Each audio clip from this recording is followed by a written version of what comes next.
جو حق تعالیٰ کے پردہ میں رہتا ہے وہ قادر مطلق کے سایہ میں سکونت کرے گا۔ میں خداوند کے بارے میں کہوں گا، وہی میری پناہ اور میرا گڑھ ہے۔ وہ میرا خدا ہے جس پر میرا توکل ہے، کیونکہ وہ تجھے صیاد کے پھندے سے اور مہلک وبا سے چھڑائے گا۔ وہ تجھے اپنے پروں سے چھپا لے گا اور تجھے اس کے بازوؤں کے نیچے پناہ ملے گی۔ اس کی سچائی ڈھال اور سپر ہے۔ تو نہ رات کی ہیبت سے ڈرے گا، نہ دن کو اڑنے والے تیر سے، نہ اس وبا سے جو اندھیرے میں چلتی ہے، نہ اس ہلاکت سے جو دوپہر کو ویران کرتی ہے۔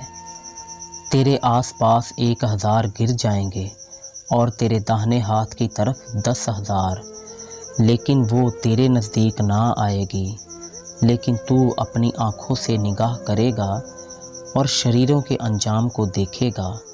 پر تو اے خداوند میری پناہ ہے، تو نے حق تعالیٰ کو اپنا مسکن بنا لیا ہے۔ تجھ پر کوئی آفت نہیں آئے گی اور کوئی وبا تیرے خیمہ کے نزدیک نہ پہنچے گی، کیونکہ وہ تیری بابت اپنے فرشتوں کو حکم دے گا کہ تیری سب راہوں میں تیری حفاظت کریں۔